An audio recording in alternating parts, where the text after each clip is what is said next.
Hi, everybody, and thanks so much for joining us on AI Future State. My name is Liz Imperial. I am your host, and I have the pleasure of having Tony Liu here with us today. He is the founder and CEO of InsureTech New York, and it's a real pleasure to speak with him today because of my insurance background. I'm very familiar with InsureTech. So, Tony, thank you so much for joining us today. Thank you, Liz, for having me. Really excited to be here and nice to meet all of you audience listeners as well. The hope is that we have founders, we have entrepreneurs and fellow C-suite executives that are going to listen and find some words of wisdom, advice, a path forward. Everybody could use a helping hand. Everybody could learn from somebody who's been there and done that. So I hope we get some positive feedback, and I'm sure we will. So let's talk about InsureTech New York. And when we first talked, we had mentioned there's a few different InsureTechs out there. It's about your company. Sure, yeah, I'm happy to share about our company and also the landscape of the insurtech ecosystem at large. Insurtech, by the way, is it describes an asset class or a type of company. We're not the insurtech. Insurtech is more like fintech, or it's a term that's used to describe insurance based technology companies, and typically it describes startups. But there are also some mature vendors like Guidewire, APN. These are public companies, but they're also sort of considered insurtech because they're like insurance specific tech companies. And it's a term that was created, I would say probably like mid 2015, 15-ish is kind of when it started happening. It started being used. And Lemonade is probably one of the most famous kind of insurtech from back then that went public, and there's others that followed. And insurance is one of those industries that's quite behind probably other industries in terms of technology. So there was like a less interest in the technology space in insurance. But what's interesting is insurance is also very much a community like industry. People really like connecting. Oh, maybe we can create a bit of an ecosystem to connect people. And this happened before myself and David, my business partner, started our community. There are communities like InsureTech Connect, which is like a big conference that happens in Vegas. They're probably one of the first to start this type of events business. There's also a group called SVIA, Silicon Valley Insurance Accelerator, that also started back then. And then there's a group called InsureTech Hartford that was started by Stacy Brown, and he started hosting events in Hartford as well. So, and then not just in the US, but globally, there's InsureTech. They call themselves InStech. So they started before the term InsureTech came to be. So they call themselves InStech London. There's also InsureTech Australia. So there's all these communities in different parts of the world, really, right? To really connect those interested in insurance and technology innovation. And so we started our community in 2019 when we recognized that there wasn't much of a community for those in the ecosystem in New York. And so we started this community called InsureTech New York. And initially we started hosting events, and then that went really well. And then we kind of expanded from there. At the moment, we do like four different things, and they're all kind of connected. So first is we still host events, and we host a couple events a year, and also one big conference. So our big conference is called InsureTech Spring Conference, which is in March 30 to first next year. So it's like 1,000-person conference over 2 days. We talk about distribution all the way to claims across PNC and life and health. There's a big expo area as well. A very nice place in Chelsea Piers. So we do that. Second thing we do is we do what we call corporate innovation program.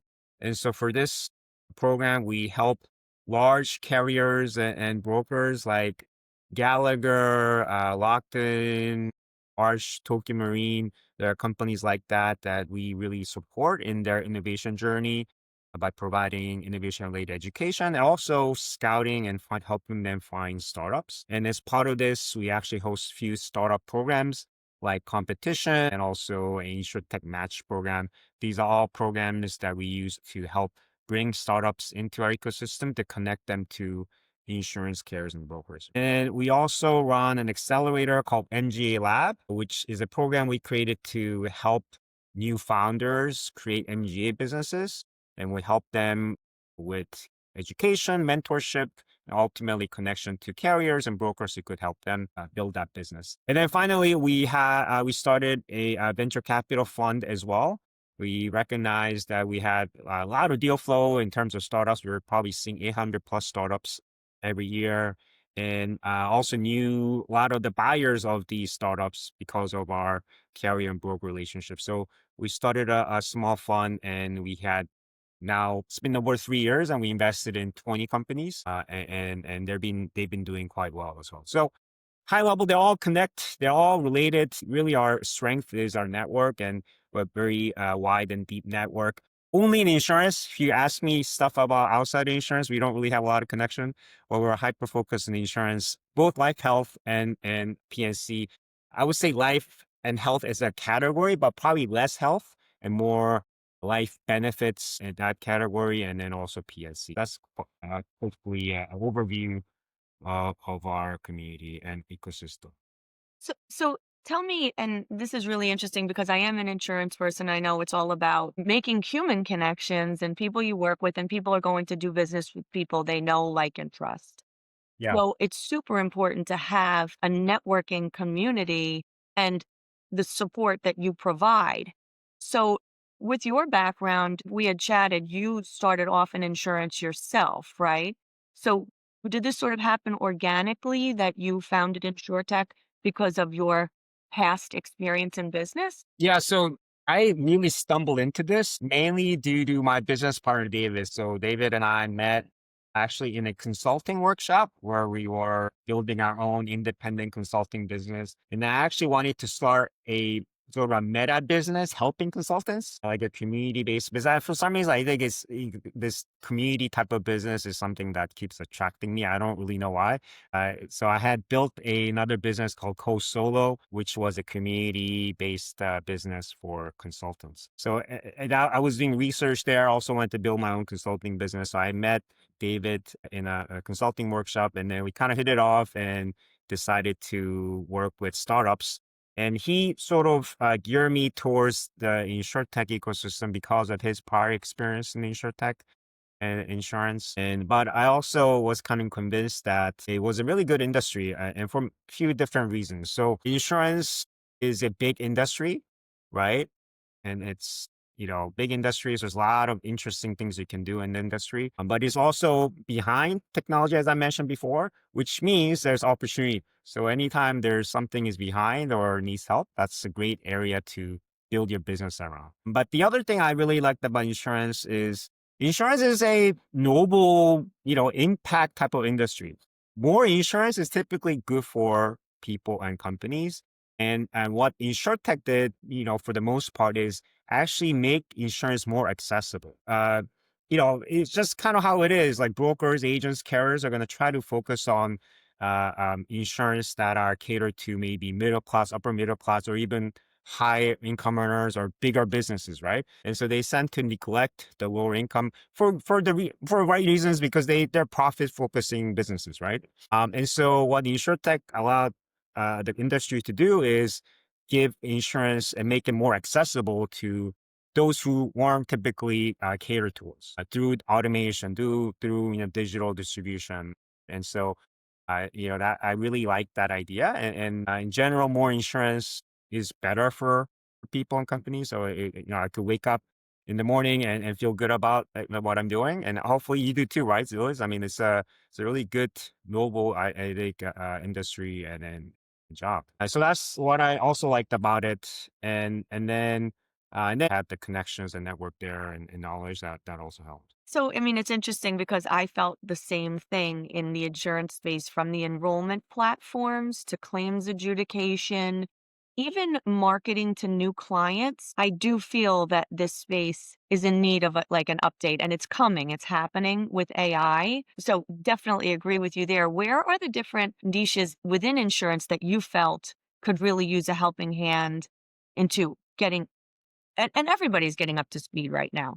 Yeah, yeah. What are some of the key places you felt could use a push? Yeah. So even though I say the insurance is a noble industry, general public probably procession insurance is that, they suck, or, they don't care about you, right? And if you think about it, it's really because they basically had issues with customer support and experience part of their value chain. So when it comes to really for a customer, usually because the insurance is sold through brokers and agents, their first contact with the carrier is really when when bad things happen, which is basically when you have to use the insurance, which means something bad happened, right, usually. Yes.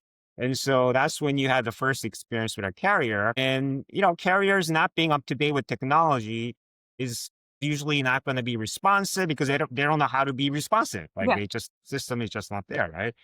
And it takes them forever to figure out whether the claims is correct. So the whole process in the communication with the customer had been broken. Yeah. And so that's definitely an area a lot of carriers are focused on is the claims experience. Buying experiences also hasn't been great either. I mean, you're a broker, Liz, and you probably struggle just working with the carrier to get the right quote or like, Well, as something I've seen, which it's surprising, we're coming into 2026, the enrollment experience itself is really lacking, in my opinion. And then on top of that, the carriers with the file feeds back and forth with the enrollment information, deductions, like mm, from start to yeah, finish.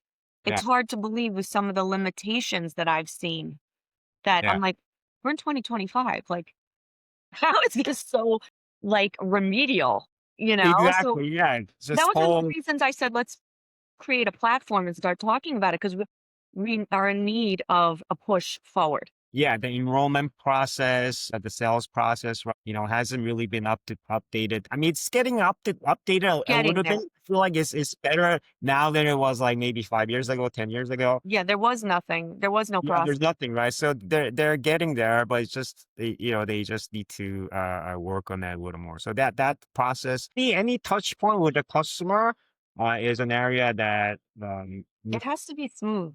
it can be a lot better. Brokers who are kind of in the front lines working with customers, they don't have a lot of access to data and technology that they could use as well to better help their customers. So there's a Yes, lot of actually technologies that's very focused on brokers and agents. We call agreed. it broker tech or agent tech. Well, Understand because there? there's so much time spent on spreadsheeting as far Yeah. as the different carriers, and that's a manual process. Many times they hire entry level analysts to do those jobs, and I think it could be so much more quick and effective if you're leaning on AI to not trying to give up anybody's jobs, but Yeah. No, it can make us strong, like a stronger partner by having a quicker turnaround time to get these remedial tasks done. for sure. Yeah. But to your point, Tony, too, I think because we both of us are in an industry where it's sort of like the worst case scenario has happened, like the life insurance needs to be paid because somebody passed, or even on the property casualty side, there's been a flood, there's been a fire. People are already stressed when they're coming to an insurance carrier. Exactly. They're already at up to here. So if we can't make it a positive as much as it can be claims experience, we're like, thank God the money it's getting placed where it needs to be. The frustration level is already high generally when people are dealing with a carrier. Exactly. And that will help with retention as well.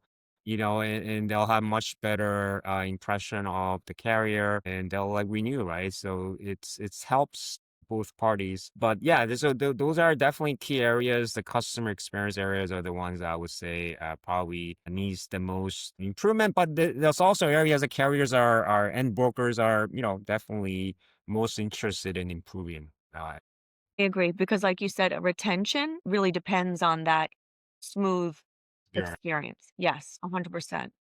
So tell me a little bit more because I think that hopefully our viewers want to know any guidance or information. I mean, I think the entrepreneurial journey is a really difficult one and so is being a CEO, the amount of pressure. What are some words of wisdom you could give the entrepreneurs that might take a look at this podcast as far as your journey and and you don't have to share anything super personal, but like maybe a story of something you had to overcome. And when you got to the other side, you're like, okay, I got here and I'm going to keep moving on because I Yeah. know it's not easy. No, it's not easy. There's a few things pop in my mind. So, I mean, this is a journey I took. So, everybody has different journey, but the journey I took was I was in corporate for probably like 20 years in different roles. And I had an idea that I probably wanted to start my own business, but I didn't feel ready. And so, by the way, for the first like 10 years, I wasn't thinking about creating my own business. I was in IT for like 10 plus years. I was just wanting to climb up the ladder. But at some point, I realized that I was putting a lot of effort into helping a company grow and making connections in that company. I was in one company for about 6 years. And then I left on my own because I wanted to start another kind of career. And what I realized is as soon as I left, I lost all the network that I built in the company and the dollars. Obviously I still kept my skill, but a lot of the information, knowledge, network that I built for specifically for the company was lost. And it just felt kind of empty. And so from then on, I realized, hey, if I want to actually build something, I want it to be my own. But it took me actually 10 more years after that, like realization to actually start my business. But what I did for those like, maybe 7, 8 years is build kind of my other skill set. So, I had a decent amount of tech knowledge and then also focus more on project management and a little bit of team management. But what I lacked in was strategy, marketing, and then sales. So these are the skills I was able to kind of develop over the next few years and taking different positions. And then at one point, I decided to kind of start a new startup with my friend of mine who we've been tinkering on a new idea for many years, by the way. And then this is another I guess, first tip is like, for me, I felt like I needed to gain skills and feel confident in my ability to start a business. And I also kind of knew that, hey, worst case, I could come back and get a job. There was a little bit of like, felt like I needed that cushion to be able to go back. And some may not agree with this. And there's many entrepreneurs who just start from the get-go. So I'm just saying it's a different journey, but that's the journey I took. And then I had started a new business idea many, many times, probably like five or six, right? And then the last one I took, basically this idea was a chatbot business in 2018 or 17. This is before LLM was around and ChatGPT was around. And so technology wasn't there. And so obviously it didn't do well, but I had quit my job. I didn't have a full-time job. So like now I was working on this startup and with my friend, then we folded it after 3 months. Okay. But then I didn't want to go back to a corporate world. So basically that's when I started consulting and then also continue to work on other ideas. Don't be afraid to fail. In fact, highly likely you will fail your first business, maybe second or third business. Oh, but if you like the journey, you're going to continue to do it. Kind of second tip is like, you have to kind of fail a few times and you should just accept that you're probably going to fail. Right. It's just most entrepreneurs, there are definitely people like Mark Zuckerberg, but that's like very, very rare, like 0.001%, right? Most entrepreneurs who succeed have done different ideas or failed in their own business before they kind of succeed. And I don't think I'm like successful either. I'm just saying it's like I can pay the bills. I think that was my bar. Can I make similar money as I did when I had a full-time job? And you do now. So that's kind of like my level of success. Well, you know something, I mean, that's definitely inspirational. And I do think two things. I agree with you. Like most people, like working out of their mom's basement or the garage, and they all of a sudden, mine gold, and they're like Yeah, majorly. That's not the norm, but I do think, these days with all the, everything we're talking about as far as AI, there's different avenues to become very successful at a very sure. young age. But I Yeah. feel like, because you're a seasoned professional and you've been in corporate America for many years, it's a different level of leadership that you have because of your past failures and, an appreciation for the people on your team and what they might be going through. Yeah. And I think that's important to keep the people aspect and making sure your team feels good about working for you and working with you. Yeah, no, that's actually, I mean, having said that, I'm learning, new skills every day, I mean, we have a small team, our total employee size we have is nine, including myself and David. And by the way, we don't call ourselves CEO. It's just David and I are like managing director. That's kind of the made up title that we gave ourselves. That's cool. Kind of manage the team here, but it's what I think David and I kind of both wanted to do was create a culture of more collegial type of environment where it's not like I'm your boss, or like we're just coworkers working together. It's sort of like the vibe that we wanted to create. I'm not sure if we succeeded in that. We'll have to ask our team members if That can they be my see, next interview. yeah, see, how they feel about our team here, our culture here. But that's kind of what we want to do. But yeah, so yeah, the last thing I would say is actually two more things. One is entrepreneurship is a lonely journey, especially if you're alone. And so if you can find a partner that you can partner with, that is definitely recommended. Great. So there are businesses where most of my business that I'm run, I had a partner, and yeah, you're gonna fight and disagree, but it's better than going alone, I think. So it's good to, but you have to be the right partner too. It has to be complementary. It's like marriage, you gotta find the right partner, and Super important. you don't want to get divorced. Actually, business partnership divorce is worse than I think partnership, because you're a lot more connected financially. Your network it's a messy road. So find your partner, and we see this among our portfolio companies too, where they have a breakup. And find your partner. But if you can find the partner, great. And then the last thing is, and this is more like product strategy, but is super important, which is find a niche. This is like, this is like sort of like business product strategy 101, but I think people forget it. And you might have heard this, maybe the audience members have heard this, like you have to find your niche. But what that means is like you probably have many skills. You probably want to work with everyone. Everybody does. Like you want to work with maybe I don't know what kind of business you guys are interested in, but maybe you want to work consumers and business. You want to work at big companies and small companies. You want to work at everyone because you can help them. Maybe legitimately you can probably help them. But problem is if you don't focus on a niche, nobody will think to come to you. Right. So nobody wants to work with somebody who can do everything. They want to find somebody who's catered to them, and Yes. that's lies for you. And so the narrow your target market is, the better it is. For us, like insurance is our niche. It's a big industry, so it's sort of Yes. like a weird niche, but it is a niche. In fact, a lot of people we meet outside of insurance think that we're too niche. They're like, why are you only focused on insurance? Why don't you focus on? Well, the reason is it allows us to be super specialized. And Yes. so if it comes to insurance, like we can be the one that can provide the expertise. We say specifically, we don't know anything else. We don't know any people outside. And we do that on purpose because I mean, that's the truth, honestly, but it also helps us be the specialist in this industry. So that really is helpful to find your niche. That's Sure. I wanted to ask you, and this is very true, becoming a founder and an entrepreneur, you're going to fail again and again. It's highly, highly unlikely your first idea will be successful, and that's okay. Yeah. How do you dig yourself out from under, like, if you feel kinda down about it, if you feel like at a loss because you've had a few failed projects? What's your advice for people Yeah. who are experiencing that and who aren't sure if they wanna continue or how to get around that feeling? I that's a tough one. Uh, is like sort of a decision. I don't know if there's somebody who's like fit for entrepreneurship or who's not fit. It's more of a decision. Like, do you wanna like have your own business and run it, or do you?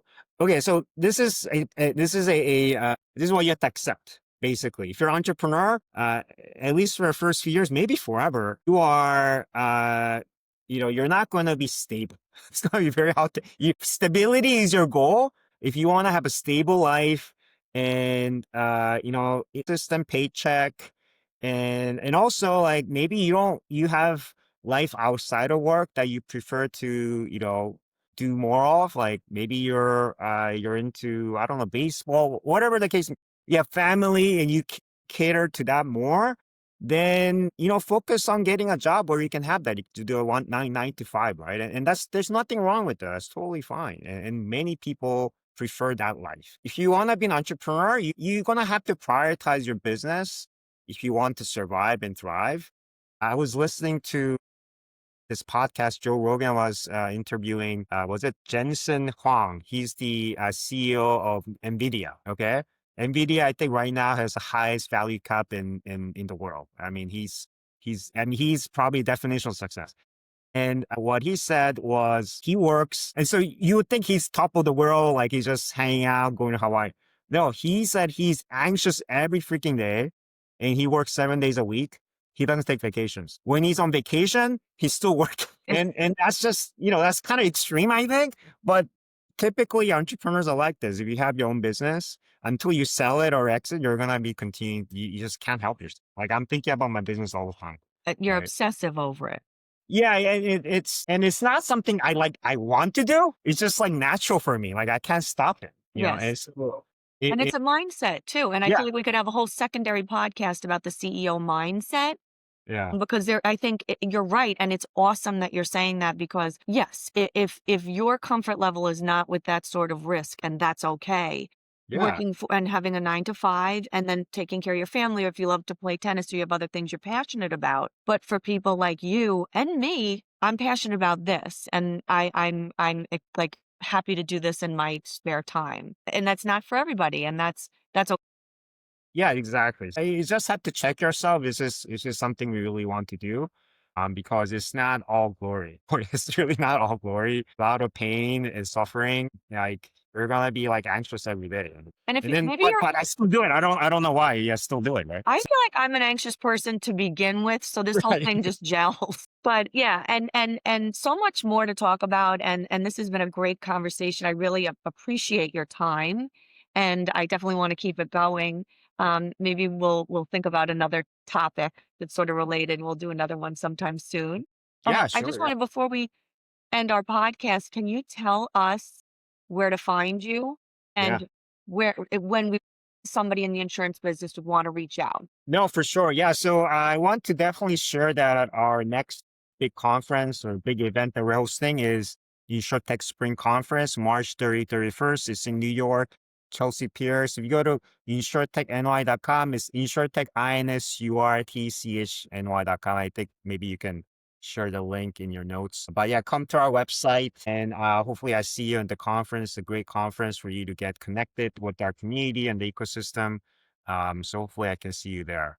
And you can come to our website to subscribe to our newsletter as well. That's awesome, Tony. Thank you so much. And I know I'll definitely be there on the 30th and 31st of March. No doubt. Awesome.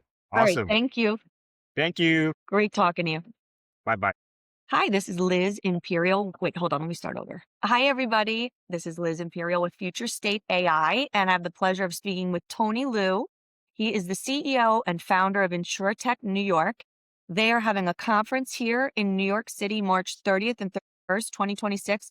I know I'm going to be there. Tony, tell us who should be there, why should they be there, and how we can get there. Sure. Yeah. Thank you, Liz, for having me. So if you are in the insurance industry, so if you're a broker, agent, carrier, employee, if you are a startup in the insurance industry, or InsureTech founder, employee, you are a vendor supporting the ecosystem. If you are doing anything related to insurance, or if you're interested in learning about the insurance industry or the technologies in the industry. If you're an investor in the industry, then you should come. So basically, if you have anything related to insurance, you should definitely come. And what you'll gain out of the conference are a few things. First, you'll get a lot of great education and thought leadership content from amazing speakers from the industry. We have CEOs and executives from large carriers like New York Life, Prudential. We have PNC carriers like Vantage Risk, Arch Capital, Tokyo Marine, and also amazing startup founders as well, who's building large businesses and also smaller startups as well, and also investors. And so you get a lot of information about what's happening. And our theme for the year is human side of insurance. There's a lot of fear or like misunderstanding, or maybe just, they just don't know what's going on. They think that technology is going to replace humans. And frankly, there might be a little bit of that, but the fact is technology and AI is there to help humans. And so we're going to talk a lot about how you can leverage the technology to really help their productivity and their jobs, and how our end customers in the insurance industry can benefit from it. And then we're going to have startup competition. There'll be prizes for attending, a lot of there's cocktail hours on the first night. And then there's a huge expo with 30 to 35 startups presenting their technology in their expo. So it's going to be a really fun event. So hopefully you can come to our website and sign up. Right now we're doing a winter special. I believe it's like 25% off. So please come before it expires. That's excellent. And where is the conference going to be, Tony? Where in Manhattan? It's in Chelsea Piers, which is, I think, 20th Street on the west side. It's a beautiful space. If you go to any conference, typically you're in a basement. You don't see any sunlight. This is complete opposite. It's actually surrounded by water and glasses. So you see a lot of sunlight. So it's a beautiful space and you'll have a great time. And we heard a lot of people compliment food. Have you ever been to a conference where the people compliment food? Well, our conference is amazing food. We'll also have drinks as well on the first night. I love it. If people will show up for the food and the drinks, and they might learn a lot of things and make some new friends and colleagues. Absolutely. Yeah, absolutely. It sounds great. So I know where I'll be March 30th and 31st. I'll be at Chelsea Piers for the InsureTech New York conference, and I can't wait to see Tony. And it sounds like the breakout sessions are going to be great. Yes. CEOs will be there presenting. Yeah, there'll be a lot of panels with discussions on distribution related topics, claims related topics. We have topics like how to make tech work for aging older agents, right? We know the Excellent. agents age Excellent. average 55. So Yes. how are they going to leverage technology, right? We're going to talk about how embedded insurance works. We're going to talk about how to do new product launches. We're going to talk about how to onboard AI systems because the AI technology is out there. So how do you use it? How do you make data quality improve? Because you need high levels of quality data to leverage AI, right? Many different topics. Agentic AI is a big kind of a buzz right now, so we're going to talk about that. Yeah. So lot of good, great information and thought leadership content that you'll be able to get. So it sounds like if you're a broker, you're a carrier rep, or in technology and your niche is insurance, this is where you need to be. Absolutely, yeah. They can be. You don't even have to be in tech. A lot of the attendees are underwriters, underwriting leaders, those who are actuaries, claims leaders, operations leaders. Obviously, if you're in technology, you get a lot, but we definitely get a lot of business leaders, business unit leaders come as well, and they gain a lot of information, and also network with others in the ecosystem. How many people are you expecting? We expect to have over 1,000 people. Wonderful. So it should be great, and I love that, and we joked around that most people who work in insurance didn't expect to work in insurance, so I'm sure it's gonna be a really fun crowd because people come from all different walks Yeah, and end up where we are today. So I'm sure it'll be a great crowd, a lot of fun, and I'm really looking forward to it. So yeah. thank you, Tony. I'll see you March 30th and 31st in Thank Manhattan you. at Chelsea Piers. Yeah, I look forward to seeing you and everybody else listening to this podcast. Thank you.